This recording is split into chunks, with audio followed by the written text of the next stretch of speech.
Hello Korean friends, I am Shivani and welcome to my channel introverts life. तो कैसे हैं आप सभी लोग। सबसे पहले उन्हें बड़ा वाला थैंक यू जिन्होंने मेरे चैनल को सब्सक्राइब किया है, और जिन्होंने नहीं किया है चिल गाइस आराम से कर देना, कोई जल्दबाजी नहीं है।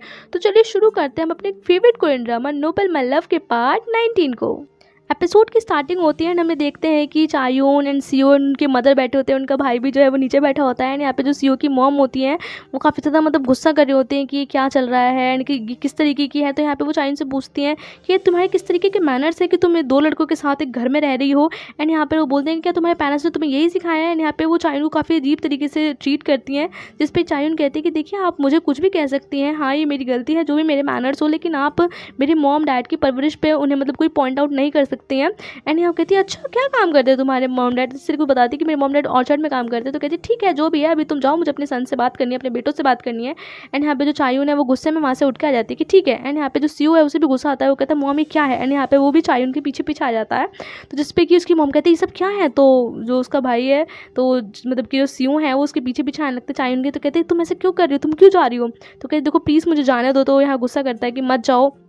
तो कहती नहीं मैं अब नहीं आऊँगी। तो यहाँ पे चायून जो है सीओ के साथ तो बाहर चली जाती है। फिर हम देखते हैं कि जो चायून है चली जाती है एंड यहाँ पर जो उसका भाई है यानी सीओ का जो भाई है उसकी मॉम के साथ बात कर रहा होता है। तो बताता है कि मॉम ऐसा नहीं है, जो चायून है वो बहुत अच्छी है, आपने उसे गलत तरीके से ट्रीट किया। तो उसे कहती है अच्छा तुम मुझे सिखाओगे कैसे ट्रीट किया। एंड यहाँ पे तभी माल रैंग यानी कि जो बिल्ली होती है उसकी आवाज़ आती है। तो यहाँ पे उसकी मॉम आके देखती है क्या भाई सही चल रहा है, रूम वूम भी सेट कर रखा है, बिल्ली भी यहीं रह रही है। एंड उसकी मॉम काफ़ी सब देख के गुस्सा होती हैं कि यहाँ ये लोग दोनों लिविंग वगैरह में रह रहे थे। फिर हम देखते हैं कि यहाँ पर चायून को लेकर जो सीओ है वो हॉस्पिटल में आ जाते हैं। यहाँ पे वो बैठते हैं सीओ चायून के पास और कहते हैं कि देखो मैं तुमसे बहुत प्यार करता हूँ और मैं तुम्हें छोड़कर कभी नहीं जाऊँगा, लेकिन जैसे तुमने मेरे साथ किया आज तुम मुझे छोड़ के आएगी तो तुम्हें प्रॉमिस करना होगा कि तुम भी मुझे कभी छोड़कर नहीं आओगी। एंड यहाँ पे वो काफ़ी दुखी होता है कि उसको जैसे चायून जो है इस तरीके से उसकी मॉम ने ट्रीट किया। एंड यहाँ पे वो गुस्से में आ गई। तो यहाँ पे उसे ये बात बोलता तो चायून को भी रियलाइज़ होता है कि हाँ यार उसे ऐसा नहीं करना चाहिए था कि एकदम से उसने बोला उसकी मॉम ने, और वो यहाँ पे गुस्से में आ गई। उसे सीओ के साथ रहना चाहिए था, सपोर्ट करना चाहिए था। एंड सीओ से बोलते हैं कि देखो तुम चिंता मत करो, हम जल्दी अपने घर में मूव करेंगे। एंड यहाँ वो देखते हैं कि यार चायून को तो बुखार है। एंड यहाँ वो काफ़ी परेशान हो जाते हैं। एंड यहाँ पे वो सोचते हैं कि भाई अब तो नहीं जा सकते, इसे छोड़ के इसे ट्रीट करना पड़ेगा। एंड यहाँ पे वो पूरे दिन उसके साथ रहते हैं, खाना वाना मंगाते हैं एंड यहाँ उसकी फुल्ली केयर करते हैं। तो उसकी मॉम का जो कॉल है वो बार बार आ रहा होता है, तो वो सिर्फ फ़ोन को नहीं पिकअप करते। तो चायून कहते हैं कि तुम्हें फ़ोन पिक करना चाहिए। तो कहता है कि हाँ मैं चला जाऊँगा, अभी तुम्हें केयर करनी चाहिए।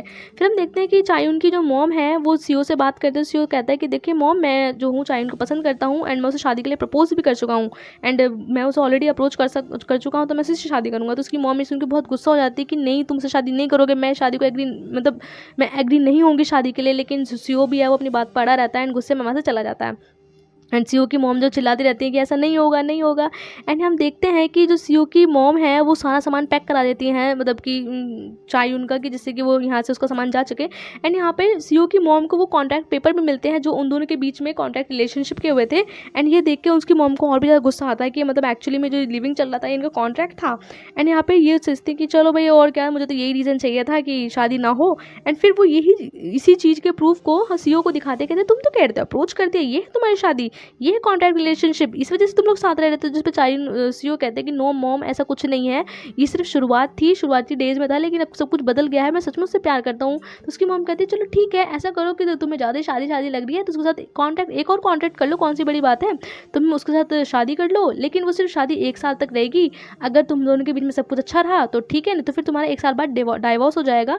तो जिसपे कि वो कहता है कि नहीं मॉम ऐसा नहीं है। तो वो यहाँ काफ़ी परेशान भी होता है कि कहीं चायून इस बारे में ना माने। तो वो कहती है अगर तुम इतना ही प्यार करते हो, तुम्हारे बाद 1 साल बाद भी वो प्यार रहेगा ही, तो तुम डाइवोर्स मत लेना, लेकिन अगर 1 साल में कुछ चेंज हो जाता तो तुम डाइवोर्स ले लोगे। तो यहाँ पर ये सब देख के थोड़ा सा जो सीओ है वो समझ नहीं पाता उसे कैसे करना चाहिए एंड वो चायून से इस बारे में कैसे पूछे।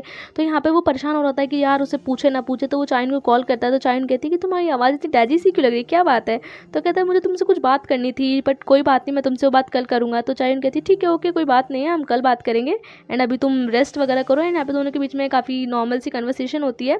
फिर हम देखते हैं चायून समझ नहीं पाते कि यार क्या हो गया, ये कैसे बुझा बुझा सा लग रहा था। फिर यहाँ पे हम देखते हैं कि नेक्स्ट मॉर्निंग जो सीओ है वो माल रैंक को लेके चायून के पास आते हैं। यहाँ देखते हैं कि यहाँ पर जो चायून है एक लड़के के साथ बैठी होती है, तो सीओ सोचते हैं अब ये नया बंदा कौन आ गया। एंड वो गुस्से में आते हैं तो पूछते हैं ये कौन हो, तुम कौन हो, इस तरीके से ट्रीट करते। तो कहती है अरे ये मेरे भाई है, ये मेरा ब्रदर है। तो यहाँ पे एकदम से सीओ सोचते हैं अरे यार मैं मिसअंडरस्टैंड कर रहा था, तभी एकदम से भाई की आवाज़ तक बदल जाती। कहते हैं अच्छा अच्छा अच्छा हेलो हेलो, मैं ना मैं मतलब मैल जो ये चायून है उसका बॉयफ्रेंड हूँ, इस तरीके से ट्रीट करते हैं। तो उसकी जो आवाज़ भी है वो बदल जाती है। फिर हम देखते हैं कि यहाँ पे दोनों बैठते हैं तो उसका भाई कहता है ये तुम्हें कहाँ से मिल गई, मतलब वो अपनी बहन की साइड लेने की जगह उल्टी इसकी बेइज्जती कर रहा होता है। तो वो बार बार चायून जो उसके पैरों पे मार रही होती है, तो कहता है कि एक्चुअली मैं चायून को काफ़ी पसंद करता हूँ एंड हम साथ में रहेंगे। तो जिस पर उसका भाई कहता है कि अच्छा तुम काम क्या करते हो, तो उसे दिखाता है कि मैं डॉल कंपनी में मतलब अपना कार्ड देता हूँ। कहता है सच में तुम डॉल कंपनी के सीईओ हो। एंड वो देख के काफ़ी एक्साइटेड होता है कि चलो ठीक है मेरी बहन ने अच्छा ही बंदा चुना है। लेकिन यहाँ पे सीईओ जो चायून जो है वो अब उसके भाई को मारने लगती है सीईओ के सामने। एंड सीईओ समझ नहीं पाते कि यार कैसे ट्रीट कर रही है अपने भाई को। फिर हम देखते हैं कि यहाँ पे उसके भाई को कोई प्रॉब्लम नहीं है एंड यहाँ पे दोनों काफ़ी खुश होते हैं। फिर हम देखते हैं कि सीईओ ने वो एग्रीमेंट की बात अभी भी नहीं की होती है एंड वो घर आ जाते हैं। फिर हम देखते हैं कि जो चायून जो सीईओ है वो चायून के इस एग्रीमेंट को लेकर समझ नहीं पाए थे कि वो किस तरीके से उसके सामने उस ऑफर को रखें, कि चायून किस तरीके से रिएक्ट करेगी, क्या कहेगी। एंड यहाँ भी वो स्टिल कन्फ्यूज़ होते हैं। एंड तभी हम देखते हैं कि चायून जो है अपने हॉस्पिटल में होती है एंड यहाँ पर सीईओ की मॉम आती है एंड यहाँ पे वो कहती है मुझे तुमसे बात करनी है। एंड यहाँ पे दोनों के बीच में बातें होती हैं। तो जो सीईओ की मॉम होती है वो कहती है कि अच्छा ये हॉस्पिटल तुम्हें मेरे लड़के ने ही दिया है ना, वैसे तुम्हारे साथ ना उसके साथ रहने की क्या कीमत है। इस तरीके से चायून को थोड़ी सी बेइज्जती से भी करती रहती है, टोंट मारती रहती हैं। तो जिस पे चायून उसे कुछ नहीं कहती कि नहीं ऐसा कुछ नहीं है एंड मैं उसे बहुत प्यार करती हूँ। लेकिन उसकी मॉम उसके वो एग्रीमेंट दिखाती है 1 साल की शादी का, कि अगर सही रहोगे तो ठीक है, नहीं रहोगे तो डाइवोर्स हो जाएगा। तो कहते हैं कि तुम शादी कर लो। तो जिस पे चायून कहती है कि नहीं। तो कहते हैं वैसे तुम ऑलरेडी एक कॉन्ट्रैक्ट तो कर चुकी हो, तो इस कॉन्ट्रैक्ट को करने में क्या प्रॉब्लम है। तो चायून कहती है कि मैं सीईओ से शादी नहीं करूँगी। एंड यहाँ पर वो इस बात को बोल ही रही होती है तो तभी पीछे से सीईओ आ जाते हैं। तो उसकी मॉम जो है वो इस चीज़ को देख लेती हैं, कहती हैं अच्छा तुम शादी नहीं करोगे तो क्या तुम इस बात को दोबारा बोल सकती हो। तो कहती हाँ मैं सीईओ से शादी नहीं करूँगी। एंड यहाँ पे तभी कहती है कि देखा बेटा मैं तो तुमसे कहा था ये तुम शादी वादी कुछ नहीं करने वाली। एंड यहाँ पे उसकी मॉम ये कह के चली जाती है। लेकिन जो चायून है एंड सीईओ के बीच में मिसअंडरस्टैंडिंग भी क्रिएट हो जाती है। एंड तभी उसकी मॉम मतलब वो जो एग्रीमेंट होता है वो साइड रखा होता है एंड चायून और सीईओ यहाँ पे मिलकर बात कर रहे होते हैं। तो सीईओ जो चायून है वो रो रही होती है कि तुमने एक बार भी मुझसे इस एग्रीमेंट के बारे में बात क्यों नहीं की, तुमने मुझसे बात करनी चाहिए थी। और इस तरीके से यहाँ पे इस एपिसोड का एंड हो जाता है। So guys thank you for watching and bye bye.